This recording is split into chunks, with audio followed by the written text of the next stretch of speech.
The top female assassin in the industry is about to become a maid for an ordinary male high school student. Yokoya was home alone, living a listless life, when suddenly a beautiful older woman visited him. She immediately asked if she could work as a maid there. Seduced by her beauty, Yokoya didn't hesitate to let her in. He first inquired about her previous occupation and was shocked to learn that she was an assassin, recommended by her master to be a maid. Alarmed, Yokoya was afraid to hire such a maid and worried about upsetting her, risking his life. He planned to politely refuse her, asking first what connection she had with her master. It turned out they were distant relatives. Yokoya couldn't help but make a sarcastic remark. Noticing that Yuki looked displeased, he quickly changed the subject, asking about her last job. Yuki simply demonstrated her proficiency in a variety of hidden weapons, confirming her status as a top assassin. However, this was irrelevant to Yokoya, a normal high school student with no one to kill. Regretfully, he couldn't employ Yuki.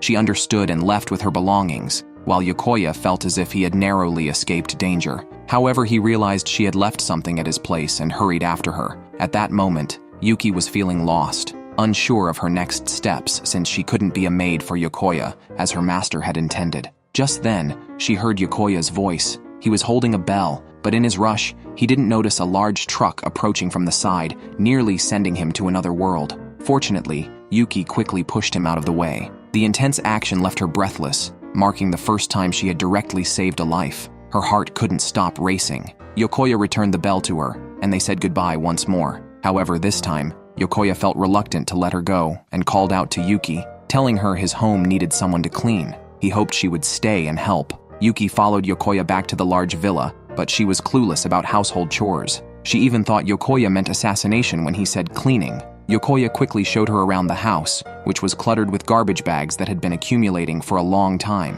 What Yokoya really needed was a housekeeper. Yuki thought she understood him. As long as she could do the housework, she could stay, right? Unfortunately, though she was skilled at killing, she knew nothing about housework and was clumsy at it. Yokoya found her mishaps surprisingly cute. He handed her a towel to wipe down with and then helped her clean. Eventually, they managed to make the house look brand new, although Yuki hadn't been much help. However, her presence motivated Yokoya. By the evening at 7 p.m., after working all day without even lunch, both were hungry. Yuki naturally couldn't cook, so Yokoya suggested she take a bath first. Soaking in the bathtub, Yuki thought of Yokoya's smiling face and felt a warmth she hadn't felt in a long time. Meanwhile, Yokoya was somewhat anxious, worried Yuki might come out wearing just a towel, unsure how he'd react. When Yuki appeared, she was fully dressed and helped by slicing cabbage finely with impressive knife skills. Yokoya then served up store-bought fried pork cutlets and instant miso soup.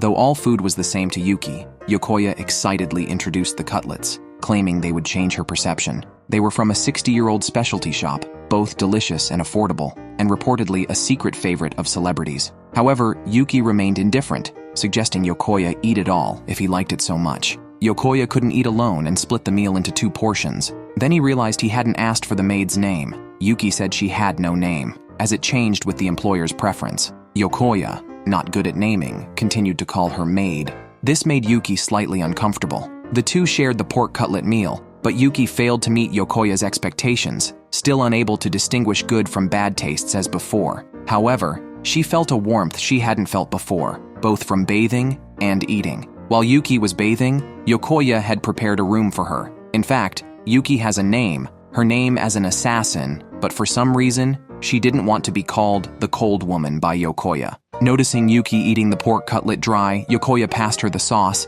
and this time Yuki was amazed. Was the pork cutlet sauce really such a delicious thing? In the middle of the night, Yokoya woke up from a nightmare feeling hungry and quietly went to the kitchen to prepare some instant noodles. He heard a noise inside and saw a tall woman in a white dress slowly turning her head. It was Yuki, sneaking some pork cutlet sauce. Relieved, Yokoya made a dish of pork cutlet with sauce for dipping. Yuki ate with great satisfaction and then asked Yokoya if he had a nightmare. She came out of her room because she heard Yokoya moaning. Worried he was being attacked by an assassin, she checked on him and found Yokoya crying and calling out for his mother. Ashamed, Yokoya told her that he too had a dream, dreaming of a giant pork cutlet sauce, but woke up just as he was about to eat it. This was the first time he had such a dream.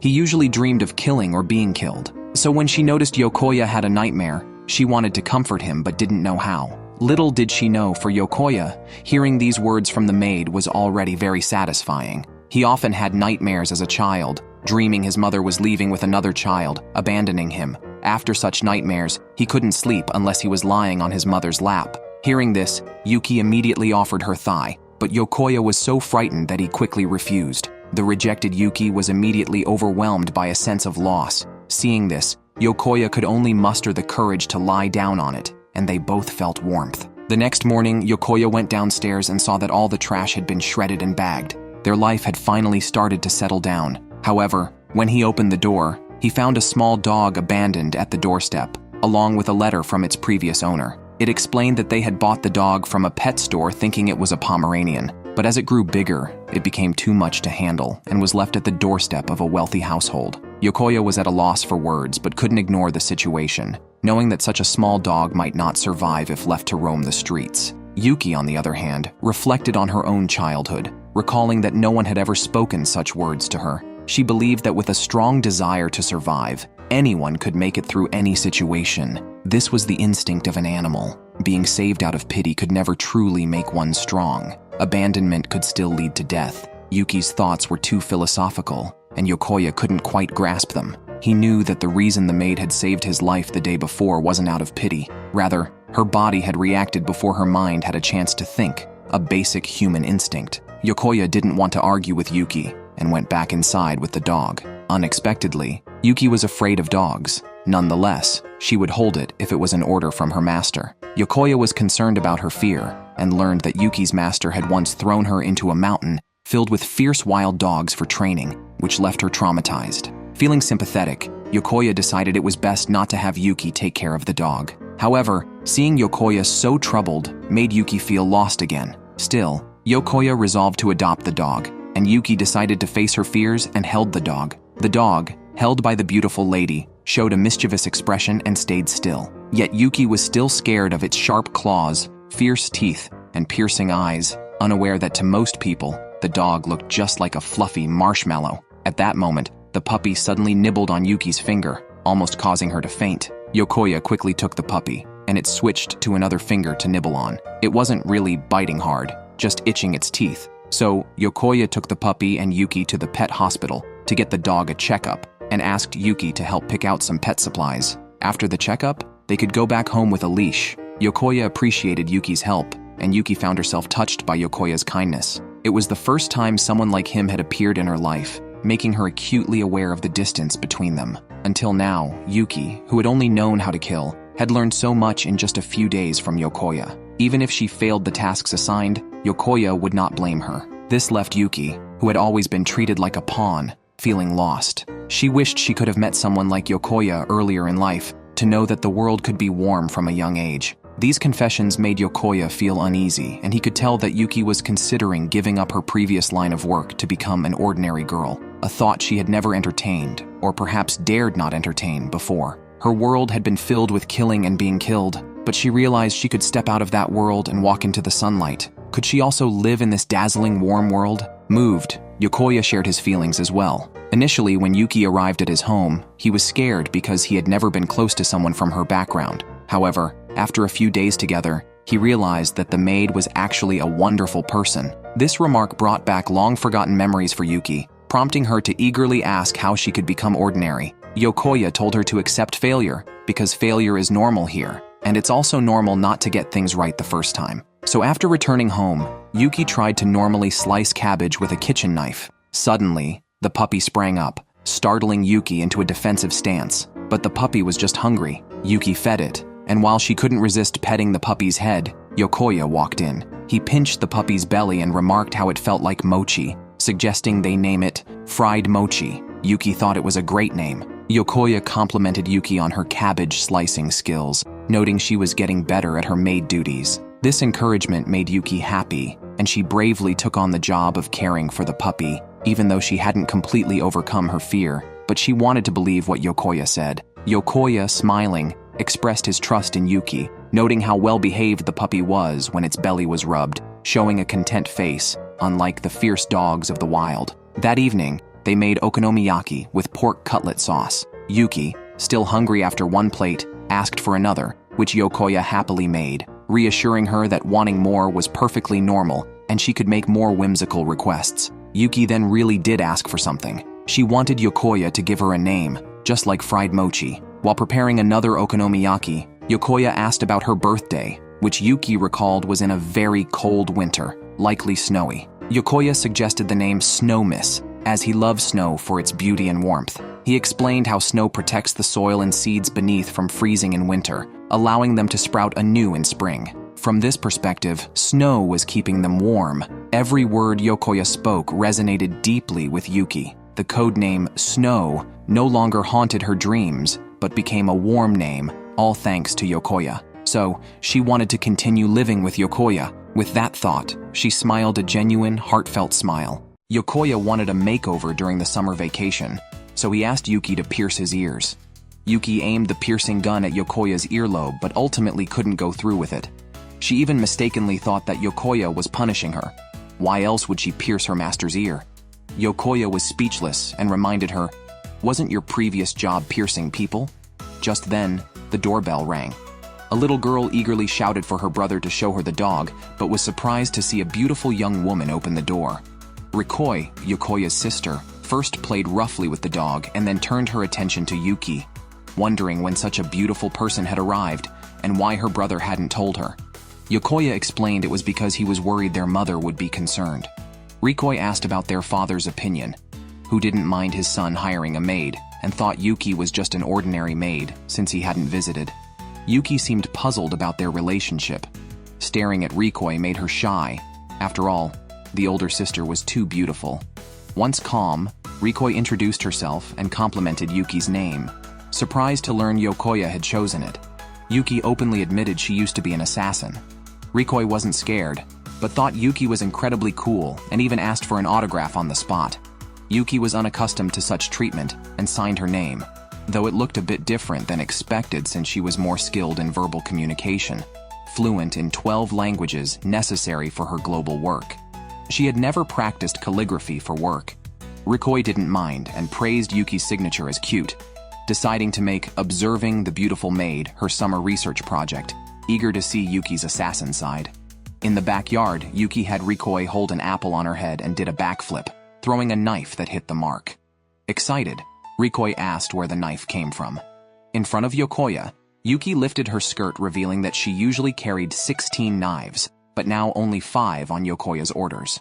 Rikoi found the bell on Yuki's head cute, but wondered if it hindered her during assassinations. Yuki honestly replied that by the time the sound reached the target, he would already be taken care of. Impressed, Rikoi wanted to repeat that cool statement but got hungry.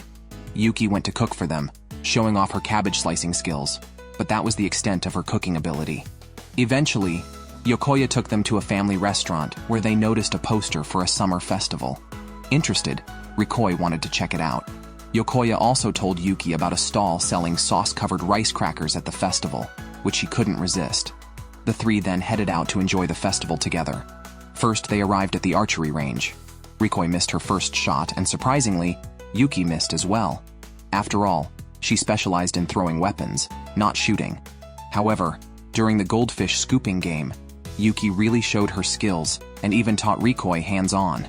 The owner thought they were sisters and complimented Yuki for being a kind and caring older sister. Yuki remained silent until Yokoya bought her sauce-covered rice crackers. They were as delicious as ever, and Yuki stuffed them into her mouth like a little hamster. Seeing her joy, the stall owner gave her 2 bottles of sauce for free. At that moment, Rikoi went out to buy drinks.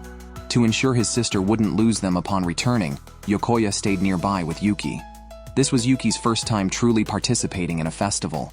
Previously, she had only attended such events for assassinations and had no interest in the fireworks or scenery. Noticing Yuki drifting into her own world, Yokoya didn't disturb her. Just then, fireworks burst beautifully in the night sky. Rikoi returned at that moment, handed a drink to Yuki, and sat between them to enjoy the fireworks. After the show, everyone returned home satisfied. Unexpectedly, on their way back, they encountered a biker gang. The bikers snatched a girl's bag and headed straight towards them. Yuki dropped her sauce and scooped up Rikoi, dodging to the side. This was the first time Rikoi had been carried princess-style by someone other than her father. Unfortunately, The sauce from the owner was wasted, which made Yokoya increasingly angry. He thought such people deserved divine retribution. Yuki, thinking it was an order from her master, chased after them by running across rooftops. Rikoi was thrilled and planned to include this scene of Yuki beating up the bad guys in her observation diary. Yuki caught up with the motorcycle thieves. Yokoya and Rikoi took a shortcut. Yuki landed from above, first throwing 2 daggers to block the path, then landed in front of the thief, knife in hand, approaching step by step. Just as she was about to deal with him, Yokoya shouted for her not to kill him. Fortunately, Yuki had never intended to kill, just to teach him a lesson.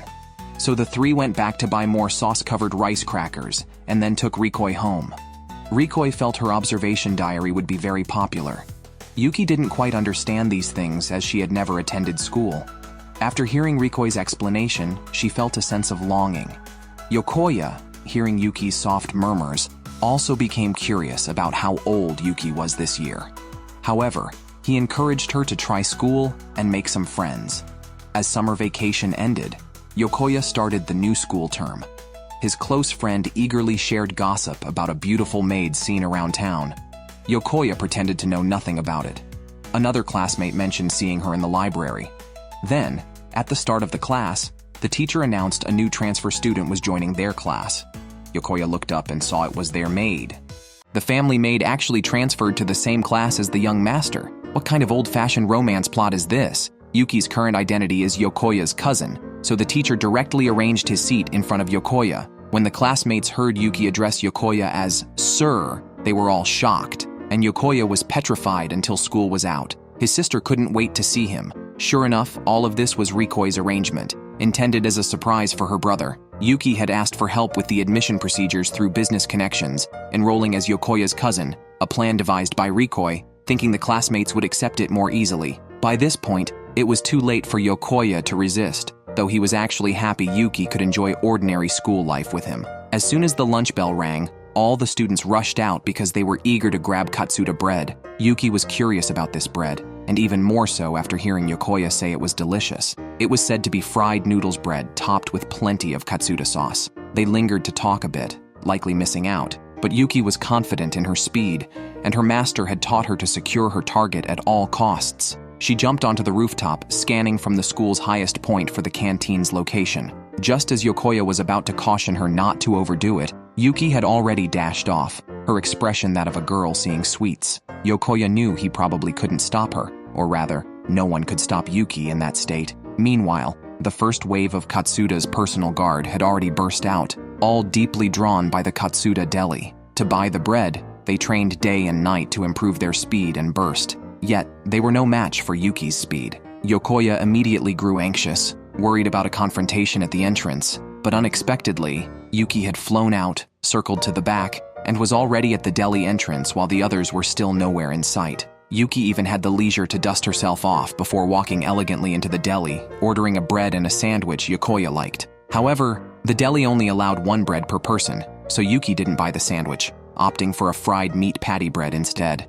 Yokoya didn't mind just having the fried meat patty bread, but Yuki felt embarrassed, and after tasting how delicious it was, she reluctantly shared half with him and even fed him herself. Yokoya blushed as he swallowed the half, feeling it was tastier than any bread he had ever eaten. Tonight, Rikoi is staying over at Yokoya's house, mainly to sleep with Yuki, whom she has always wanted as a sister. Before Yuki arrived, she even treated her brother like a sister. So to keep Yuki around forever, Rikoi plans to set her up with her brother, convinced that Yuki likes Yokoya. However, Yokoya isn't so sure, noting Yuki's usual clueless demeanor. Yet after she shared her bread with him, he couldn't help feeling hopeful. Rikoi, even more outrageous, started planning how many tables their wedding would need. As they discussed the wedding, Yuki came over in her pajamas. Seizing the moment, Rikoi asked if she liked her brother. Yuki answered without hesitation that she has always admired Yokoya. Overwhelmed, Yokoya soon joined the two in the courtyard for a late snack and chat. Hearing Yuki say she never gained any advantage from her looks,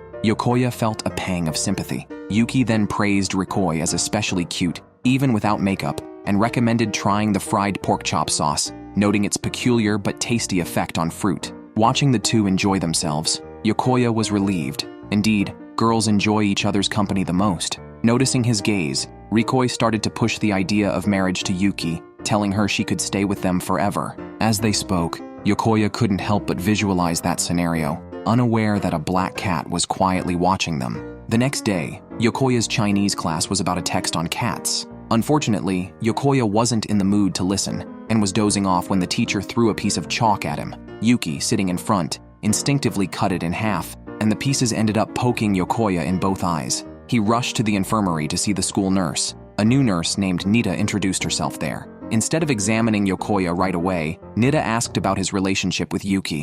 Yokoya explained that Yuki is his cousin, which made Nita laugh and flirt with him during the checkup. She confirmed that his eyes were not damaged, locked the infirmary door, and began to make physical advances on Yokoya, even pulling at his tie and commenting on how cute he looked when scared. At that moment, Yuki arrived and rescued him. Yokoya scrambled behind Yuki for cover. Nita claimed it was just a joke because she found Yokoya too cute and asked Yuki if she agreed. Nita then offered to apply some eye drops to Yokoya, but Yuki suddenly showed possessiveness, pulling him to her side and warning Nita to stay away. Yokoya wondered if Yuki was jealous. Nita made no further moves, and Yuki and Yokoya left the infirmary. Outside, Yuki revealed that Nita, also known as the assassin Grace, was actually her colleague. Grace dreams of living a relaxed life on an island surrounded by handsome men. To achieve this, she gathers intelligence and aims to take Yuki's head for wealth and fame. Unaware of being targeted, Yuki only worried about Yokoya and stayed by his bed at night,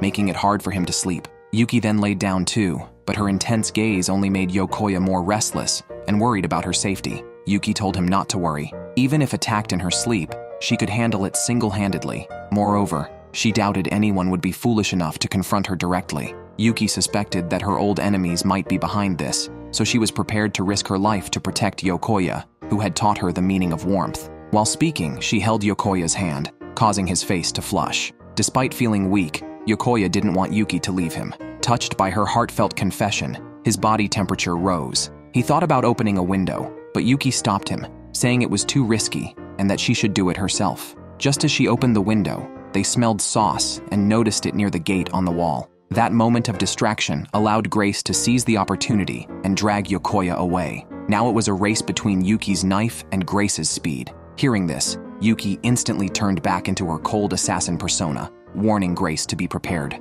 If Grace dared to hurt Yokoya, Yuki would chase her to the ends of the earth. Grace wasn't after Yokoya. She just wanted to kill Yuki, using Yokoya as a hostage. She demanded Yuki come to the school at 2 a.m., or she would kill Yokoya. Remembering her master's words about her hands stained with blood, Yuki blamed herself for Yokoya's involvement in this danger. She resolved to kill Grace, eliminate all information sources, and leave the country to continue living as an assassin, ensuring Yokoya's safety. Yet, recalling Yokoya's recent plea not to leave him, Yuki's true desire was to stay home and continue their sibling-like chats. Determined, she arrived at the school playground precisely at 2 a.m. Yokoya was currently being tied up by Grace for a bondage play session, and she even suggested trying other methods. Yokoya wasn't too scared, and when he heard Grace attempting to drive a wedge between him and Yuki, he still chose to trust Yuki. Grace found him boring, but it didn't matter to her. Her goal was only to kill Yuki herself. This revelation unsettled Yokoya, who had known only that Yuki had been involved in assassination work, but was unaware of the details. Grace then explained to him that Yuki was a monster, a standout even among other dangerous figures in their line of work. She described Yuki as someone who lived to kill, without a shred of mercy, capable of ruthlessly eliminating anyone. Yuki was also known as White Wolf of Snow, the fourth of the 9 dragon offspring, the world's strongest assassination group, which attracted top talents from various countries. It was said that whenever there was upheaval in human history, the 9 dragon offspring were involved. Their formidable power made them many enemies, and taking the head of one of them could bring endless wealth and fame. Yokoya, however, couldn't reconcile Grace's description with the clumsy maid he knew at home, who was just a naturally clueless 16-year-old high school girl. Grace was even more thrown off. She had been observing Yuki for 3 weeks, and who could have imagined that the notorious White Wolf of Snow would be discussing marriage with an ordinary high school boy? Yokoya blushed at this point, and Grace became even more convinced that anyone who could tame Yuki was not normal. Most people would lose their composure in such a situation, let alone chat casually with someone intent on killing them. No wonder this man could melt Yuki's icy heart. But this was an advantage for her. Having something to protect meant having a weakness, a big taboo in their world of assassins. Finally, 2 a.m. arrived, and Yuki appeared right on time. She charged straight toward Grace, who fired several shots without hesitation, only to have the bullet sliced in half. Grace then lured Yuki into a preset trap, and an explosion occurred right where Yuki was. However, as Grace gloated, Yuki emerged from the smoke right in front of her. Grace, skilled herself, used a whip to block the attack, and Yuki's strength only fueled her competitiveness, prompting her to choose a frontal assault. Grace also deliberately revealed Yuki's true identity in front of Yokoya, but Yuki didn't care because she was only concerned about Yokoya needing to go to school the next day and couldn't stay up late anymore. This truly shocked Grace. Using Yokoya as leverage, Grace held a remote control, pressing it lightly to aim laser sights at his limbs, threatening Yuki with his dismemberment if she made a move. Before Grace could finish her threat, Yuki charged at her. Grace thought Yuki didn't care about the boy's life, but Yuki was just confident in her speed. She threw 4 knives, each striking a bullet aimed at Yokoya. Grace had other tricks up her sleeve, but before she could act, Yuki's flying knife pierced the remote control. Yuki was already in front of her. This was the power of the White Wolf of Snow. Grace wanted to shoot Yokoya, but was knocked down by a kick from Yuki. When it came to physical skills, she was completely outclassed. Seeing her chance completely lost, Grace broke down and cursed. Even as Yuki tried to be ordinary, she couldn't escape that world. Moreover, aside from her, numerous reckless assassins also aimed to make a name for themselves. Yuki had once thought the same, but not anymore. She would not let anyone lose their life because of her. Whatever happens, she would protect her newfound ordinariness with all her might. It was only then that Grace realized Yuki wouldn't let any target she set her sights on get away. Yuki was the strongest and most ruthless assassin. This wasn't just about her extreme dedication to killing and her missions. It was because she wouldn't rest until she got what she wanted. She was simply a headstrong woman unfamiliar with the ways of the world. Indeed, after saving Yokoya, Yuki reverted to her naive self, and Grace narrowly escaped death, piquing her interest in them even more. On the way back, Yuki sincerely apologized to Yokoya for dragging him into such danger. So if Yokoya minded, she would immediately leave his presence. However, she couldn't bring herself to finish the sentence. Yokoya then took her hand, asking her to teach him some self-defense, as he too was a man and couldn't always rely on Yuki for protection. Finally, the two ran home together. What a beautiful moonlit night it was. Yuki dominated the high school students in gym class, drawing the attention of all the boys. Yokoya felt secretly proud, knowing Yuki far better than anyone else there. After the incident where Grace kidnapped him, he even learned Yuki's true identity. However, that was no longer important. All that mattered was that Yuki could lead the normal life she desired. Suddenly, Yuki looked his way, making the surrounding boys envious. A volleyball flew uncontrollably towards them, but Grace, still acting as the school nurse with nothing else to do but flirt with Yokoya, blocked it in time. Her interest in Yokoya stemmed from Yuki, wondering why the infamous assassin Yuki would willingly serve such an ordinary high school boy. Grace no longer held any hostility towards Yuki. Knowing she couldn't beat her, she made a deal instead. If Yuki agreed to let her observe them, Grace promised not to harm them and offered 3 months of Katsuta bread. Yuki accepted immediately, confident she could protect Yokoya, though she suggested he wipe his drool before trying to look cool. From then on, Yokoya's miserable life began. Every day at school, he endured harassment from the school nurse, and Grace would make intimate gestures towards him in front of Yuki. When Yuki was about to serve in volleyball, Grace would whisper in Yokoya's ear, making Yuki uncharacteristically smash the ball through the net and against the wall, astonishing her classmates. Only Grace understood Yuki was jealous. Then, as Yuki's shoelaces came undone, a girl resting nearby seemed to muster the courage to warn her, but Yuki noticed herself. During lunch break, Yokoya asked Yuki what was wrong earlier. Yuki wasn't sure about her feelings. She knew Grace meant no harm to Yokoya, but felt strangely alienated seeing him with others from the underworld. Was this what being normal felt like? Yokoya realized from Grace's hints that Yuki was jealous, feeling deeply affected, but could only tell her that this was normal. After staying at Yokoya's house for some time, Yuki gradually mastered the maid duties. She can now even wash towels, which took her a whole month to learn successfully.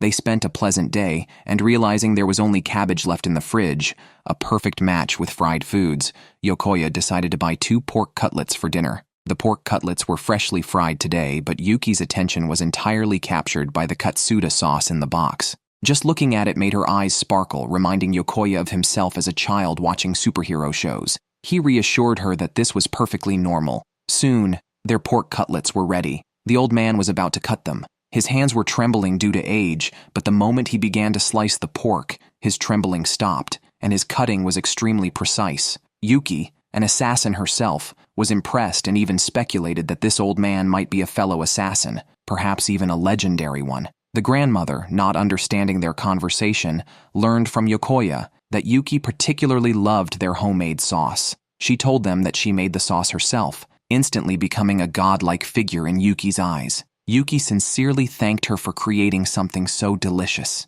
She had always thought of eating merely as a means to survive, but this sauce had changed her perspective and warmed her heart. The grandmother felt pleased by the praise, but explained to Yuki that the warmth she felt was because of happiness, and it was this happiness that made the sauce taste so good. Suddenly, Yokoya's image popped into Yuki's mind. Had she been feeling happy even before tasting the sauce? At that moment, the old man, who had quietly come out, gently patted Yuki's shoulder to remind her of the dust there. His ability to appear so silently confirmed to Yuki that this old man was no ordinary person. Her attention was quickly drawn to the freshly made sauce. Tasting it felt like ascending to heaven. That evening, she and Yokoya had dinner together. Yuki took on the task of washing the dishes, insisting that Yokoya rest. It's hard for Yokoya to imagine that Yuki, rumored to be such a formidable assassin, is actually just a clumsy and adorable ordinary girl. He tried searching online for Long Shengjuzi, but only found legends from China.